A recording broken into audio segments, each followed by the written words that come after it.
Radhe Radhe everyone. आज मैं आप सभी को कार्तिक पूर्णिमा के अगले दिन यानी पड़वा के दिन सुनी जाने वाली चिड़ा चिड़ी की कहानी सुनाऊंगी। तो अगर आपकी भी अपना आशियाना, अपना घर बनाने की इच्छा है तो इस चिड़ा चिड़ी की कहानी को आप जरूर सुने। और एक कहानी सुनने से पहले आपको इस तरह से घर बनाना है, जिसकी वीडियो मेरे चैनल पर है, आप जाकर देख सकते हैं। और 1 लोटा जल भर कर रखना है आपको और हाथ में खील या खिचड़ी के दाने लेकर हम कहानी को सुन लेंगे। तो चिड़ा चिड़ी की कहानी इस प्रकार है। एक बार की बात है, 4 चिड़ियां थीं। वह चारों ही कार्तिक का स्नान करती थीं। पड़वा यानी प्रतिपदा के दिन उन्होंने सोचा कि खिचड़ी बनाते हैं।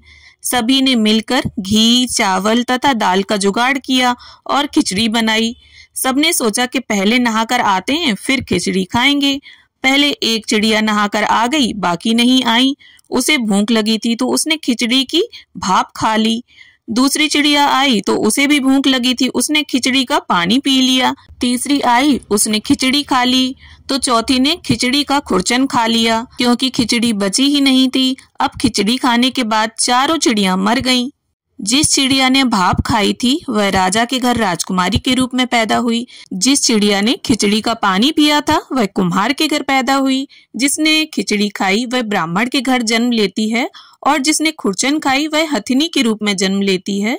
कुम्हार की लड़की राजा के यहाँ दासी बन गई।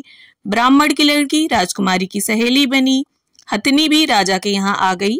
राजकुमारी बनी चिड़िया को पिछले जन्म की सभी बातें याद थीं। राजकुमारी का विवाह हुआ तो उसने राजा से कहा कि मैं अपने साथ इस दासी और अपनी सहेली को भी ससुराल ले जाऊंगी। तो राजा ने कहा ठीक है, ले जाना। राजकुमारी फिर भी नहीं गई तो राजा ने पूछा। तब उसने कहा कि मेरे साथ इस हथनी को भी भेज दो, लेकिन हथनी जाने को उठी ही नहीं। तब राजकुमारी उसके कान में पिछले जन्म की सारी बातें कह देती है, जिसे सुनकर हथनी अब उठ जाती है। राजा यह सब देख रहा था और उसने तलवार निकालकर राजकुमारी से कहा कि सच बता, तू कौन है, नहीं तो मैं तेरा सिर काट दूंगा। राजकुमारी ने राजा को सभी बातें सच बता दी। पिछले जन्म की सारी बातें सुनकर राजा बोला कि यदि कार्तिक स्नान का और पड़वा के दिन चिड़ा चिड़ी की कहानी सुनने का इतना महत्व है तो मैं भी हर साल जोड़े सहित कार्तिक नहाकर पड़वा की कहानी जरूर सुनूंगा और खूब दान पुण्य करूंगा। राजा की कीर्ति चारों तरफ फैलने लगी और राजा को खूब यश वैभव मिला।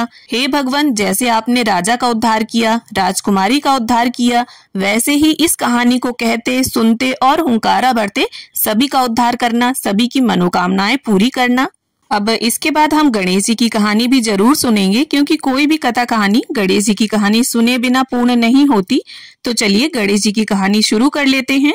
एक बार की बात है, एक बुढ़िया थी। वह हर रोज मिट्टी के गणेश जी बनाती और पूजा करती। रोजाना वो मिट्टी के गणेश जी बनाती, फिर गल जाते, फिर से गणेश जी बनाती, फिर से वो गल जाते। बुढ़िया के घर के सामने ही एक सेठ की हवेली बन रही थी। बुढ़िया माई ने वहां जाकर कहा, मिस्त्री मेरे पत्थर के गणेश जी बना दो।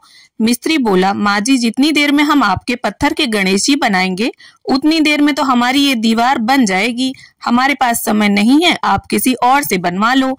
बुढ़िया को बहुत बुरा लगा और उसने कहा, भगवान करे तुम्हारी दीवार टेढ़ी हो जाए।